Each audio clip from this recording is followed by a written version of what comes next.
ત્યારે આ માનવ કોઈ મને કામ ન આવ્યા. આ માનવ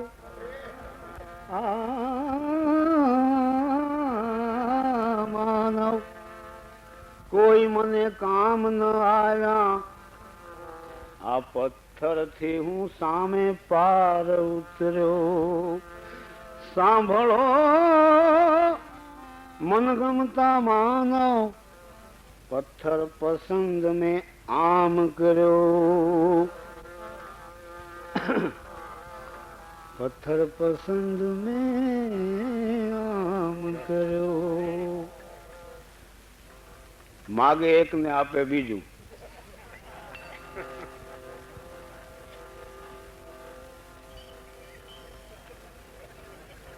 જાણે આ ચોપડીમાં હોય ઓછી ચીજું. ચીજું ઘણી પડી છે, એમાં હારું આપણને રાખી.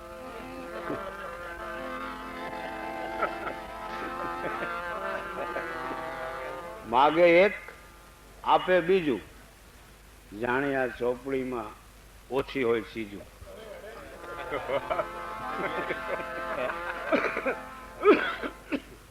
આપણે એક વાત અધૂરી રાખી છે, ખ્યાલ હશે બધાને.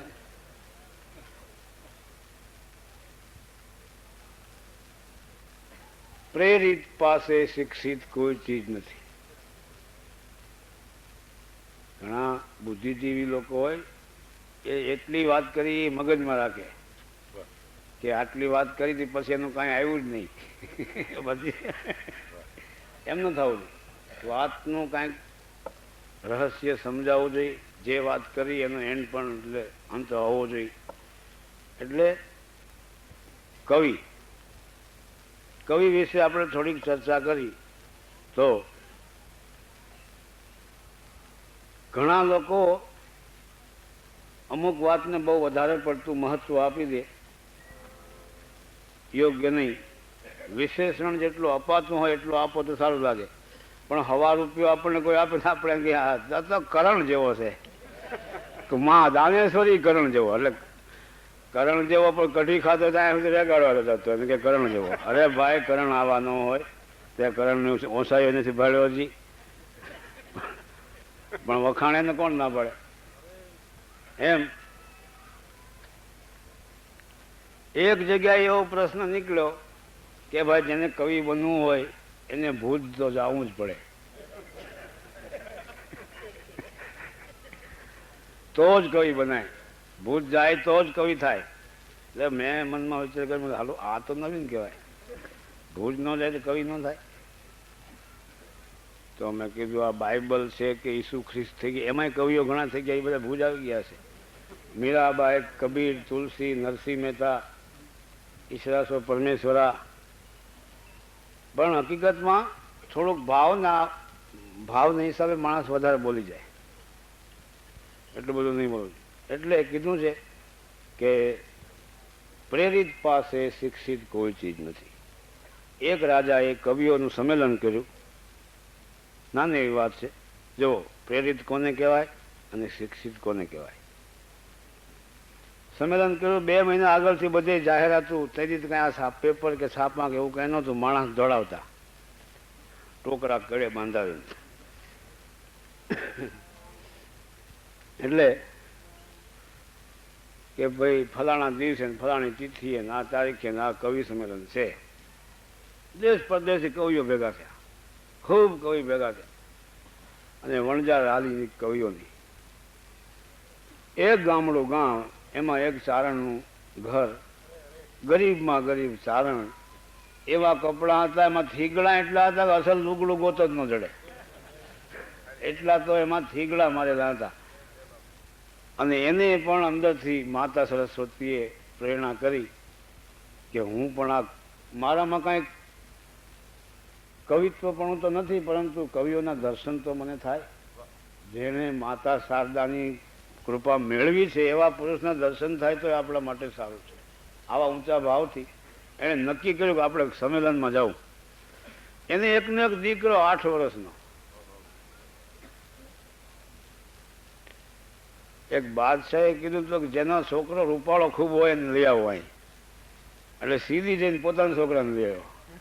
મતલબ કહેવાનો કે સીધીના સીધી નહીં વાલા હોય, એક કહેવત છે. એમ આ આટલી બધી ગરીબી ભરડો વેગી હતી ચારણને ઘરે. એનો એક છોકરો 8 વર્ષના લુગડું સડીએ પહેરવા નહીં, પણ લાડક્યો બહુ. કેવો લાડક્યો કે ક્યાંય લઈ જવાય નહીં. એક દરબારને ઘરે લઈ ગયા, દરબાર હરિહર કરવા જમવા બેઠા, કઢી બનાવેલી, કઢી ગરમા ગરમ. હવે આને આજે ખાવાનું, બધાને આજે જ ખાવું કેવું, બધાની સાથે એક થાળીમાં ખાવું. ઘડીક આના વાટક્યામાં હાથ નાખે, ઘડીક આના વાટક્યા, અમુકને પોહાય ને અમુકને ન પોહાય. આ બધી ઝીણી વાતો છે હસવાની. એટલે આ સારનો છોકરો લાડક્યો બહુ,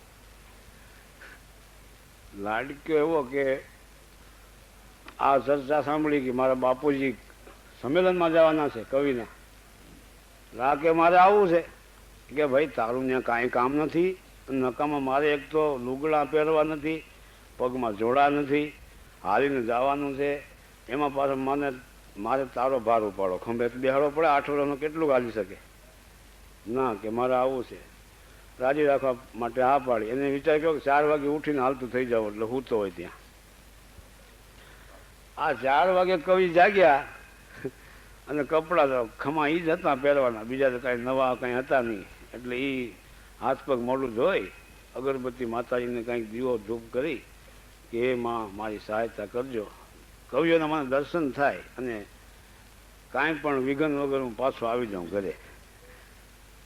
એમ કહીને જેવા ઉતર્યા પગથિયા પોતાના ડેલીમાંથી, જ્યાં છોકરા રાડ પાડી, બાપુ બાપુ મારે આવવું છે. અરે તારા ભલા થાય, આ તો જાગી ગયો, હવે નહીં રે. પછી કે હવે હાલ, બીજું શું થાય.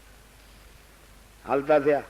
હાલતા હાલતા થોડોક પંથ કાપ્યો છે, પછી કે હું થાકી ગયો છું, હવે હાલાતું નથી. એટલે બેહાર્યો ખંભે ને એક કોઈ ખીજ, એક કોઈ ભૂખ, બધું ભેગું ભગવાન આપે છે, બધું ભેગું આપે છે.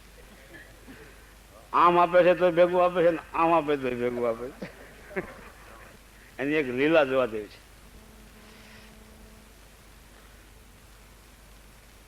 5-10 કિલોમીટર હાલ્યા ગયા, ત્યાં એક મદારી માકડાને ખેલ કરાવીને 5-5, 10 યાન, 5 યાન, તેથી તો નહોતા છે, 1 આના, 2 આના, 4 આના એવા હતા.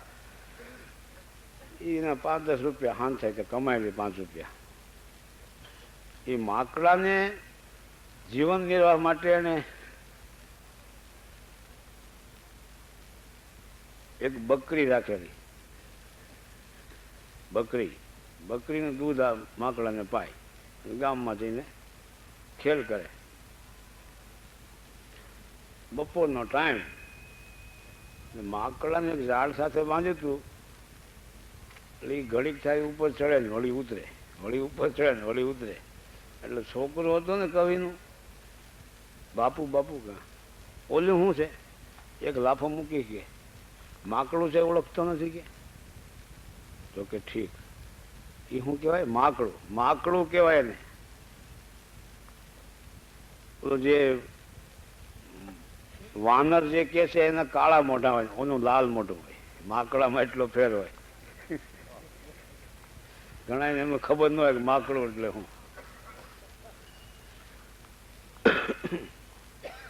કેવા નહીં કહું ખીજાવમાં.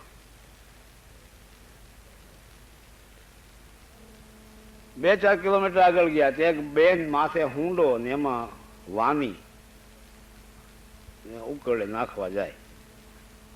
બાપુ બાપુ આ બાઈ હું લઈ જાય છે, પણ તારે એ જાણીને શું કરવું છે? એક તો મને ભાર લાગ્યો છે, પેટમાં કાંઈ છે નહીં, અને તું આવ લોહી કાપી થાનું મને બેઠો રાખ નાખવા હુંડલો લઈને જાય. બાઈ ખબર નથી પડતી કે બસ હવે નહીં.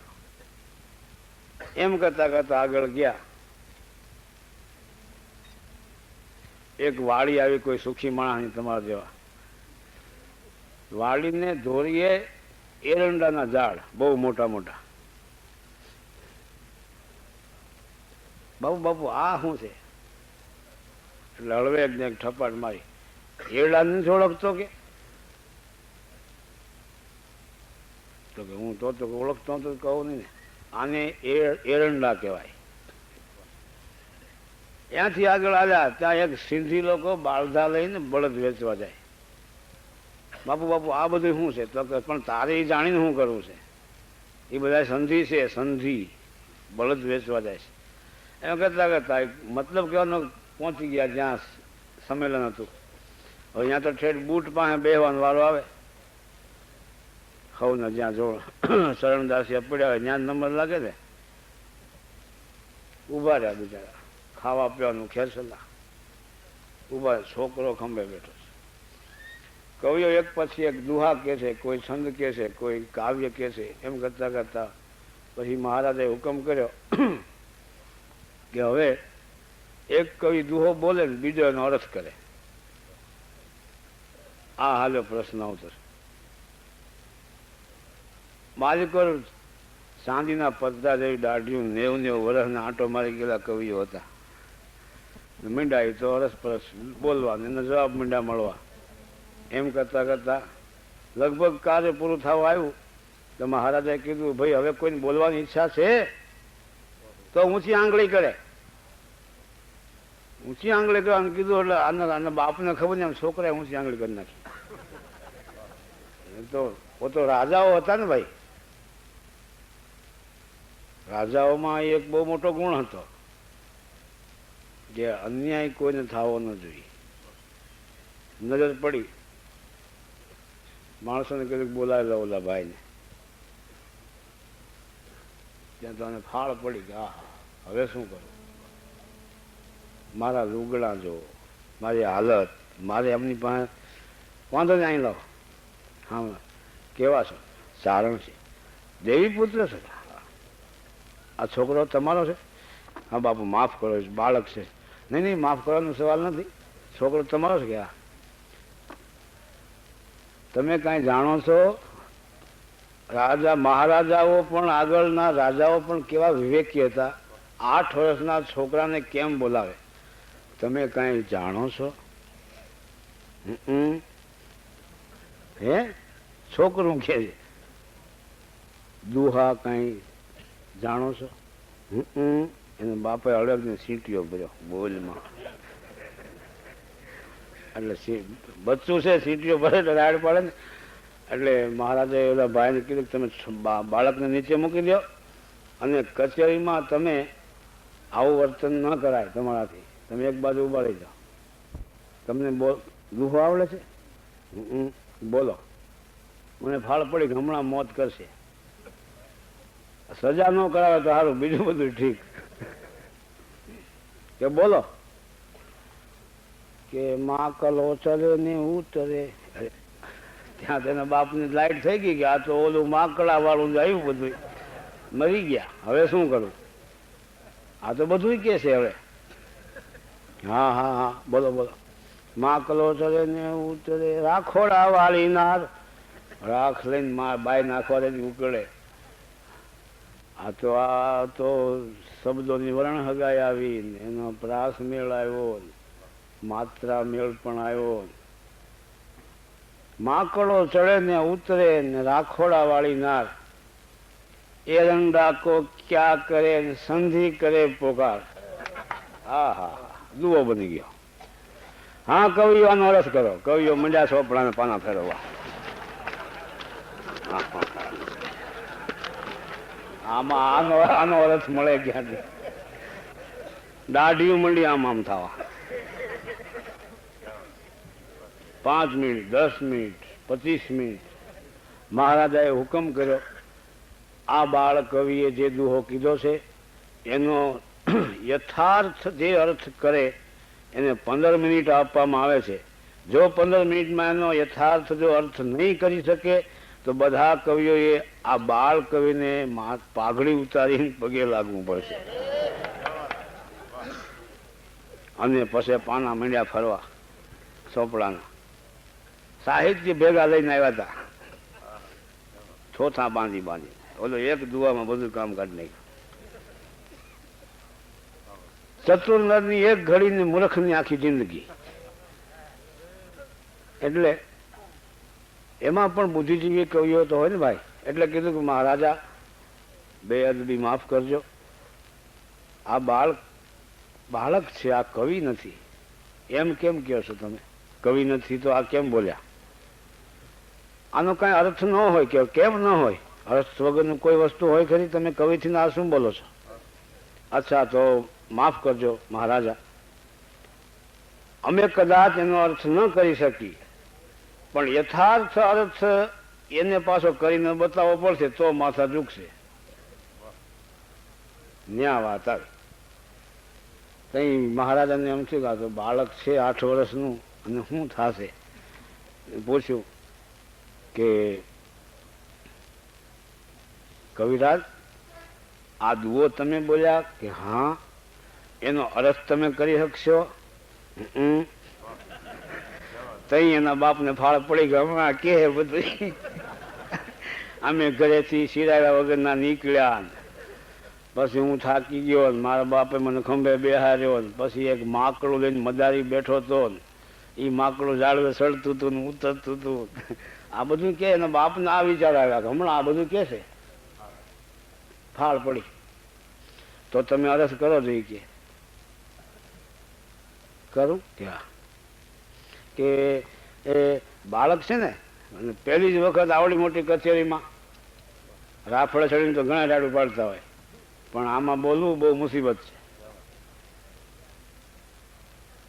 કે એક દીનો ટેમ છે ને તે છે ને ભગવાન કૃષ્ણ છે ને, એના હાથમાં સોનાનું કડું હતું ને, એ કડું કોક ગોપીઓ લઈ ગઈ ને, તે પછી છે ને ભગવાન મા પાસે ફરિયાદ કરે છે. ત્યાં માતા જયારે ઉભા રહ્યા કે આમ કરશે તો બધું ઊંધું વાળી મૂકશે. ભગવાન શ્રી કૃષ્ણચંદ્રએ માતા જશોદાને ફરિયાદ કરી કે હે માં, મારું સુવર્ણનું જે કડું તમે મને હાથમાં પહેરાવ્યું છે, એ કડું મોટું હતું, કડું ચડી જતું હતું ને ઉતરી જતું હતું. માં, કડો ચડે ને ઉતરે, રાખોડા વાળી નાર એ રાધિકાજી.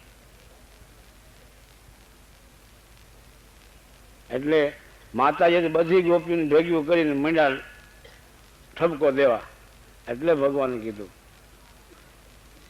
એ રંડા કો ક્યાં કરે, આ બાયુને બિચારીને શું કામ હેરાન કરો છો? લઈ જનાર તો બીજી છે. માં, કડો ચડે ને ઉતરે, રાખોડા વાળી નાર, એ રંડા કો ક્યાં કરે, સંધિ કરે પુકાર. સંધિ એટલે બધી થાય, બધી પોકાર કરીને ક્યાંક અમે નથી લીધો. એટલે કીધું છે કે પ્રેરિત પાસે શિક્ષિત કોઈ ચીજ નથી. તુલસીદાસજીએ પણ એટલે કીધું, કવિ ન હું મેં ન ચતુર કહાવું, કવિ ન હું મેં, કવિ ન હું મેં ન ચતુર કહાવું, મતિ અનુરૂપ રામ ગુણ ગાવું. ભક્ત કવિ કહે છે કે આ જીવને જ્યાં સુધી દુશ્મનો લાગુ નથી પડ્યા ત્યાં સુધી એ જીવ સુખી છે. ક્યા દુશ્મનો અને કઈ સુખી જિંદગી છે? ભૂલાતી નથી એ, ભૂલાતી નથી એ સુખી જિંદગીને, સુખી જિંદગીને હંમેશા હતી જ્યાં ખુશી જિંદગીને, ખુશી જિંદગીને.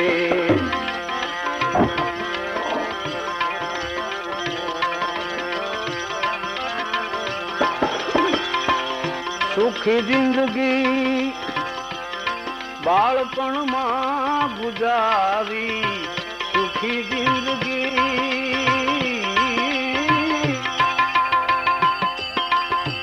સુખી જિંદગી બાળપણમાં ગુજારી.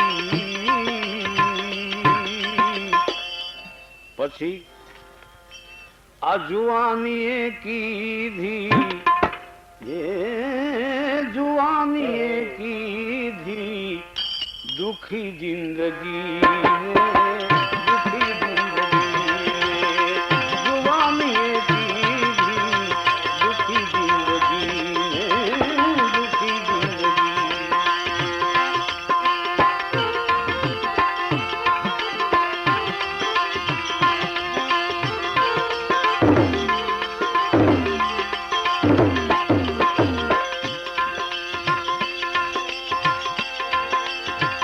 ચડી શરવી પુને ફંદે જુવાની,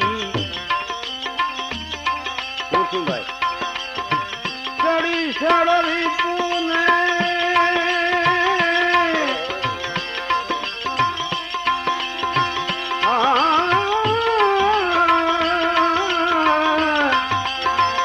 ચડી શરવી પુને ફંદે જુવાની. ષડ કેતા છ રીપુ નામ દુશ્મન નું છે.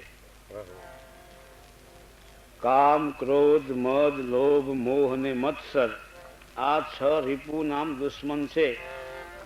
ચડી ષડ રીપુ ને ફંદે જુવાની, બગાડે ઉમંગો, એ બગાડે ઉમંગો ભરી જિંદગી, ભરી જિંદગી, બગાડે ઉમંગો ભરી જિંદગી, ભરી જિંદગી.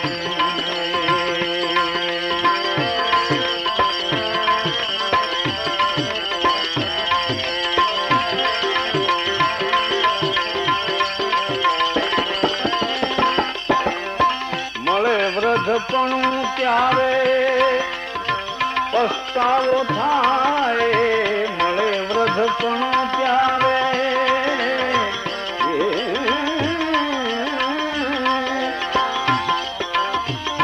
મળે વૃદ્ધપણું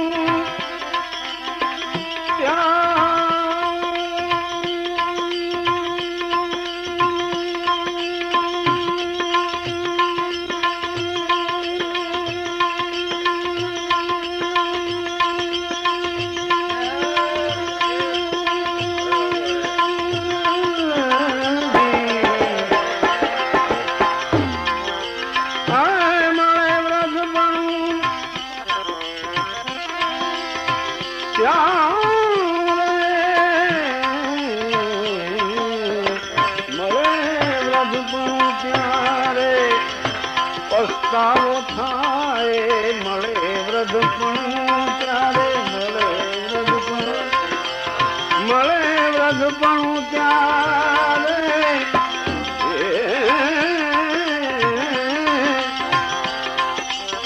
પસ્તાવો થાય.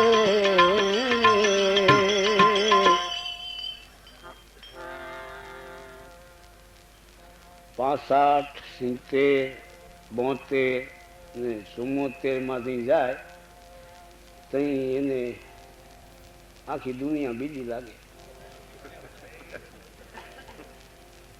આટલો જ સંસાર હશે એમ થાય. સંસાર છે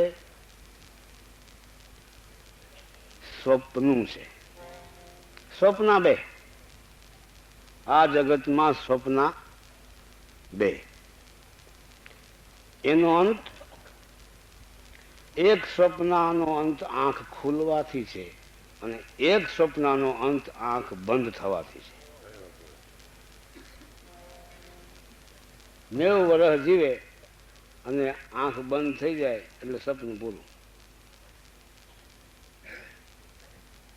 બજારમાં બીડીયું માગીને પીતો હોય અને રાતે 4 વાગે સપનું આવે અને પ્રાઇમ મિનિસ્ટર પોતે બની ગયો છે એવું નક્કી થાય તો પછી હેલિકોપ્ટરમાંથી પ્લેનમાં, પ્લેનમાંથી પછી સ્ટાર્ટર પ્લેનમાં, એમાંથી પછી એમ્પાલામાં, એમાંથી પછી રોડમાંથી, એમ કરતા કરતા કૂતરું વાહે થાય ને આંખ ખુલી જાય એ જ પાણો હેઠ હોય ઓછી કે ઊભો થાય.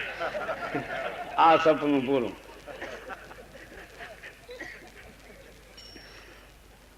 મળે વૃદ્ધપણું ત્યારે પસ્તાવો થાય, પછી પસ્તાવાથી શું? રોઈ રોઈને સમય પૂરો કરવાનો. પછી દુઃખોમાં ગુજારે, હે દુઃખોમાં ગુજારે, રડી જિંદગીને, રડી જિંદગીને, દુઃખોમાં ગુજારે, રડી જિંદગીને, રડી જિંદગીને. માટે કવિ કે છે શું કરવું જોઈએ? કર સત સમાગમ તો આજીવન સુધરશે, કર સત સમાગમ તો, કર સત સમાગમ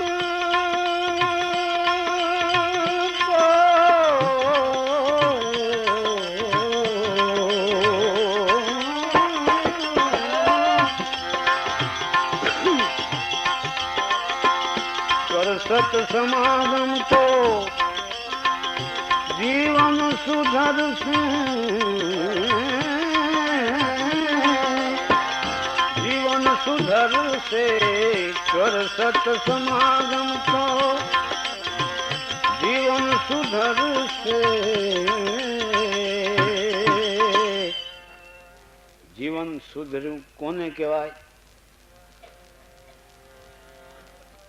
કે દુઆઓ મળે છે, એ દુઆઓ મળે છે, ભલી જિંદગીને, ભલી જિંદગીને.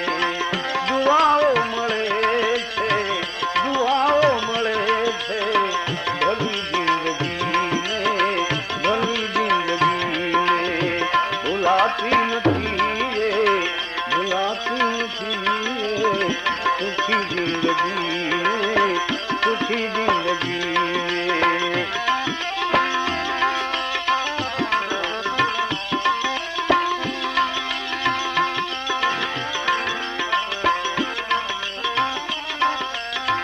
કીધો બોધ સતાર શ્યા સદગુરુએ, કીધો બોધ સતાર, કીધો બોધ સત્તાર, એ સદગુરુએ,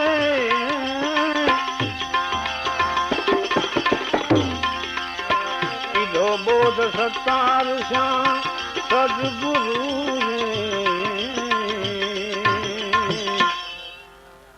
ગુરુ કહે પૂરબ કો તો ચેલા પશ્ચિમ જાય, ગુરુ કહે.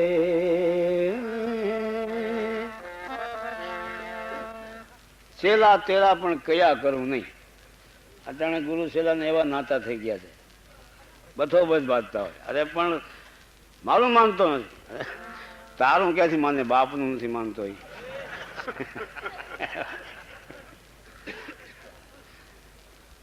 છેલ્લા તેરા ને કયા કરું નહીં. गुरु कहे पूरब को तो चेला पश्चिम जाए, कहे कबीर वो अचंबा कब मिलेंगे आए. गुरु लोभी शिष्य लालची, गुरु लोभी जी शिष्य लालची.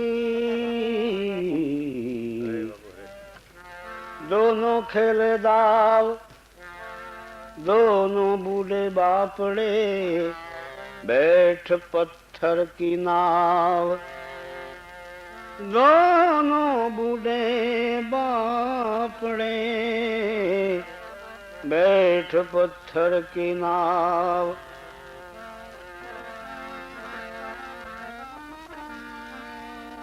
माटे सदगुरु ऐसा न कीजिए, जैसा जाड़ी बोर. શિયાળા હમણાં શિયાળો આવ્યો છે ને, હમણાં બોર થશે જંગલમાં. બોરડીનો બોર થાય ને ઝીણા ઝીણા લાલ, આનાથી વધારે. ऊपर साल हो ने ज लाल हो मालिक को तो कठिनाई ने पार न हो। सदगुरु ऐसा न कीजिए जैसा जाड़ी बोर, ऊपर लाली प्रेम कीन भीतर बड़ा कठोर। थड़िया तो कठिन हो ने। सदगुरु ऐसा न कीजिए जैसा खस खस का फूल, ऊपर रंग गुलाब का भीतर मरण का मूल। माटे सदगुरु ऐसा कीजिए जैसा पूनम का चंद्र, तेज करे पण तपे नहीं, नित उपजावे आनंद।